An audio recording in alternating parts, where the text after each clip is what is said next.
Siji, loro, telu. Assalamualaikum warahmatullahi wabarakatuh. Perkenalkan, kami dari kelompok 7, kami akan memaparkan materi tentang malpraktek dalam kamar operasi dari mata kuliah manajemen kamar operasi dengan anggota kelompok yang pertama yaitu Ogi Aris Guntoro, Reno Buyung Imani, Rizka Widyastuti, dan Siti Dewi Musarofah. Untuk yang pertama pemaparan materi yaitu Siti Dewi Musarofah akan memaparkan materi. Saya persilakan. Baik, terima kasih. Di sini saya akan memaparkan materi. Yang pertama yaitu kronologi masalah atau tinjauan kasus. Seorang pasien menjalani suatu pembedahan di sebuah kamar operasi, sebagaimana layaknya sebelum pembedahan dilakukan anestesi terlebih. Pembiusan dilakukan oleh dokter anestesi, sedangkan operasi dipimpin oleh dokter ahli bedah tulang atau ortopedi. Operasi berjalan lancar, namun tiba-tiba sang pasien mengalami kesulitan bernafas. Bahkan setelah operasi selesai dilakukan, pasien tetap mengalami gangguan pernafasan hingga tak sadarkan diri. Akibatnya, ia harus dirawat terus-menerus di ruang perawatan intensif dengan bantuan mesin pernafasan atau ventilator. Tentu kejadian ini sangat mengherankan. Pasalnya, sebelum dilakukan operasi, pasien dalam keadaan baik, kecuali masalah tulangnya. Usut punya usut ternyata kedapatan bahwa ada kekeliruan dalam pemasakan gas anestesi yang dipasang pada mesin anestesi. Harusnya gas N2O ternyata diberikan gas CO2, padahal gas CO2 dipakai untuk operasi katarak. Pemberian CO2 pada pasien tentu mengakibatkan tertekannya pusat-pusat pernafasan sehingga proses oksigenasi menjadi sangat terganggu. Pasien jadi tidak sadar dan akan meninggal.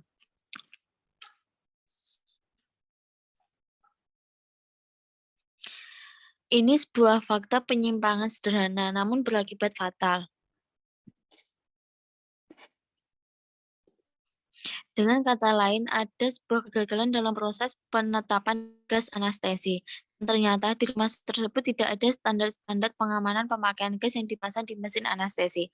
Padahal seharusnya ada standar. Siapa yang harus memasang? Bagaimana caranya? Bagaimana monitoringnya, dan lain sebagainya. Idealnya dan sudah menjadi keharusan bahwa perlu ada sebuah standar yang tertulis, misalnya warna tabung gas yang berbeda, jelas dengan formulir yang memuat berbagai prosedur tiap kali harus ditandai dan ditandatangani. Seandainya prosedur ini ada, tentu tidak akan ada atau kecil kemungkinan terjadi kekeliruan, dan kalaupun terjadi akan cepat siapa yang bertanggung jawab. Selanjutnya akan dilanjutkan oleh Mas Ogi. Baik, kemudian adalah analisis masalah. Tuduhan malpraktik kan hanya ditujukan terhadap tindakan kesengajaan atau dolusa, tapi juga akibat kelalaian dalam menggunakan keahlian, sehingga mengakibatkan kerugian, mencelakakan, atau bahkan hingga hilangnya nyawa orang lain.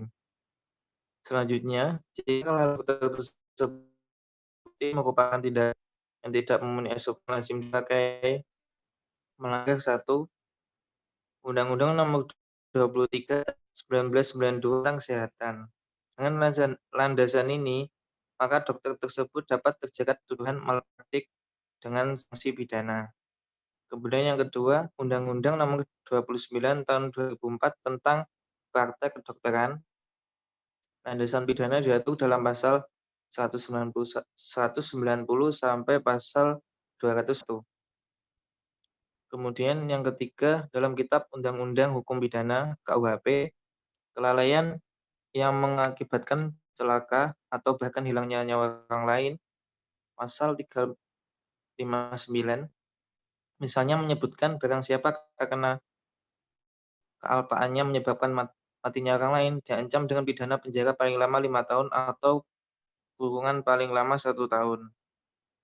Kemudian yang keempat, ditinjau dari sudut pandang etika atau Kode Etik Kedokteran Indonesia. Dalam Kode Eki pasal 2 dijelaskan bahwa seorang dokter harus senantiasa berupaya melaksanakan profesinya sesuai dengan standar profesi tertinggi. Jelasnya bahwa seorang dokter dalam melakukan kegiatan kedokterannya sebagai seorang profesional harus sesuai dengan ilmu kedokteran mutakhir, hukum, dan agama. Kodeki pasal 7D juga menjelaskan bahwa setiap dokter harus senantiasa mengingat akan kewajiban melindungi hidup insani. Artinya, dalam setiap tindakannya, dokter harus bertujuan untuk memelihara kesehatan dan kebahagiaan manusia. Selanjutnya akan dilanjutkan teman saya, Reno. Iya, baik. Untuk selanjutnya yaitu hal kekhususan dalam perkara sengketa malpraktek medik. Pasien memiliki perlindungan hukum dengan cara yang pertama melaporkan melalui MKDKI provinsi dan atau ID kabupaten atau kota. Untuk kedua mediasi atau litigasi atau ADR. Dibantu penasihat hukum atau advokat yang paham tindakan kesehatan dan standar pelayanan medis atau SPM.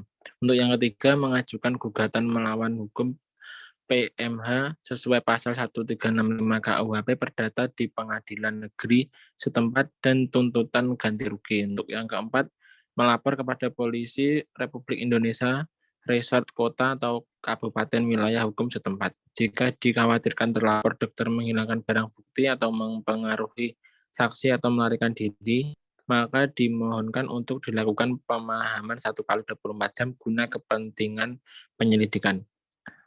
Perlu peran serta yaitu lembaga yudikatif, kemudian lembaga eksekutif, dan lembaga legislatif.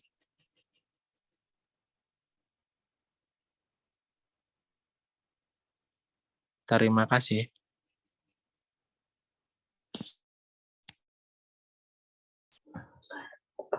Baik, sekian terima kasih atas presentasi dari kelompok kami. Jika ada kurang, kami mohon maaf yang sebesar-besarnya. Terima kasih. Wassalamualaikum warahmatullahi wabarakatuh. Waalaikumsalam. Waalaikumsalam.